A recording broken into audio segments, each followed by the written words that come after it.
चलने लगा, कोई अपने मन से चलने लगा। कुछ लोगों ने मान्यता मान लिया कश्मीर महायज्ञ कोई वही व्यक्ति कर सकता है जो अपने आप को चक्रवर्ती सम्राट घोषित करना चाहता हो। लेकिन सही बात यह है कि चक्रवर्ती सम्राट वही घोषित हो सकता है जिसके पास सुपर पावर हो। क्यों? उच्च कोट का शक्ति हो, वही हो सकता है। दिव्य आत्माएं आप छोटे मोटे जगह बड़े किए हैं, सैकड़ों नहीं हजारों किए हैं, लेकिन यह सुपर पावर है, इसमें सुपर पावर लगाना होता है।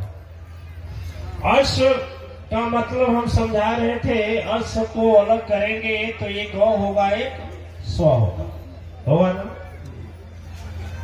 अध्यापक लोग बैठे, अध्यापक बंधु है ना। और स्व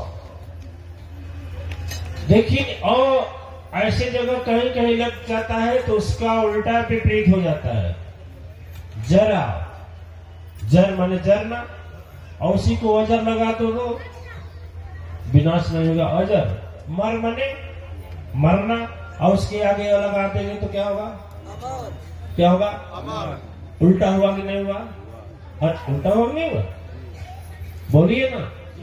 अन्याय माने क्या होता है जानते हैं ना। और उसके आगे लगा दीजिए तो उल्टा होगा कि नहीं होगा? होगा कि नहीं होगा?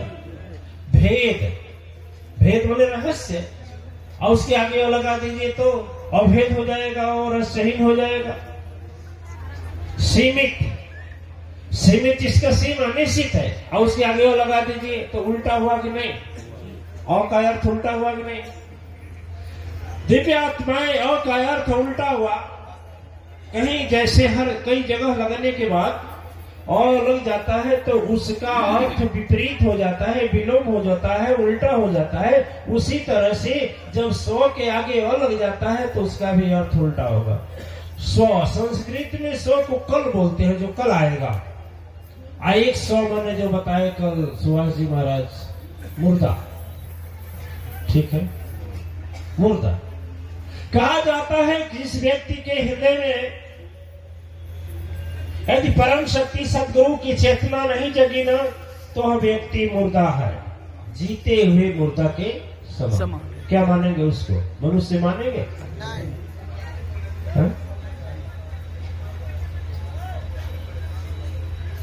ये क्या कर रहा है भाई?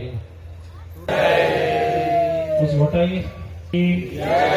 दिव्य आत्माएं अश्वमेध यज्ञ का मतलब यह है कि ऐसा अपने अंदर सत्य धर्म की सुपर पावर की प्राप्ति कर लेना कि जिसके सामने कलिकाल के दोष, अपराध कराने की जो शक्ति तेरे अंदर विद्यमान है वह नष्ट हो जाए, या उससे संघर्ष करने के लिए तेरे पास शक्ति हो जाए, वह हुआ अश्व का मतलब। ठीक है। कभी कभी मन बहाना खोजता है ना, कि नहीं खोजता है? फोन करेंगे, विद्यानंद जी कहाँ है?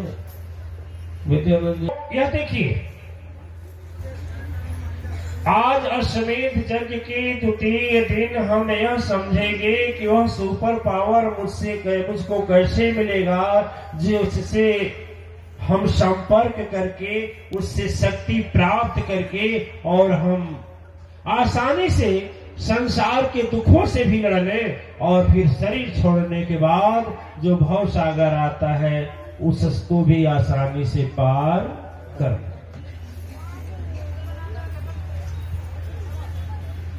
दिव्य आत्माएं, मिश्रा जी महाराज एक भजन आज गाए हैं कि रे मन ये 2 दिन का मेला रहेगा। लेकिन मेरे समझ में नहीं आता है कि 2 ही दिन के मेला में लोग कितना झमेला पाल लेते हैं। 2 ही दिन के मेला में कौन 2 दिन का मेला? एक दिन आया धरा पर बंदे, आप रोते लोग हंसते थे, है ना।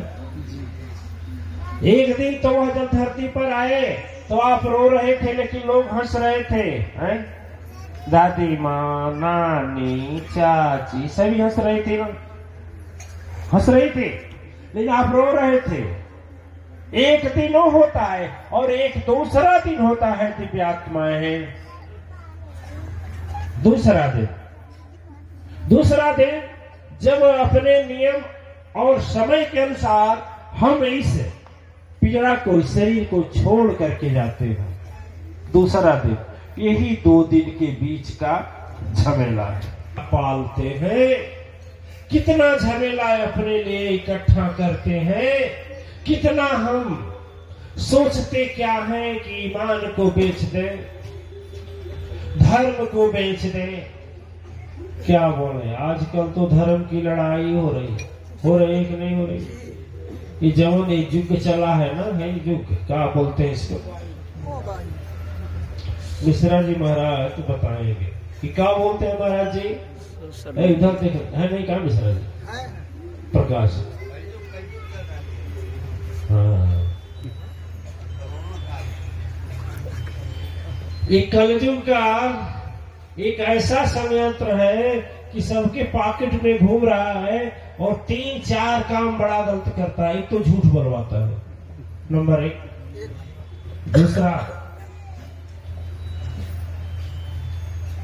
यह मन को ऐसे जगह ले जाता है जहां नहीं जाना चाहिए।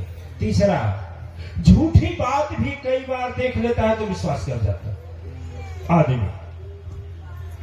दिव्य आत्माएं, चिंता उस समय होती है और सबको होना चाहिए। मिश्रा जी महाराज एक गोस्वामी जी का चौपाई करते हैं, गाधित नय चिंता मन व्यापी, यही विधि मर निश्चर यह पापी।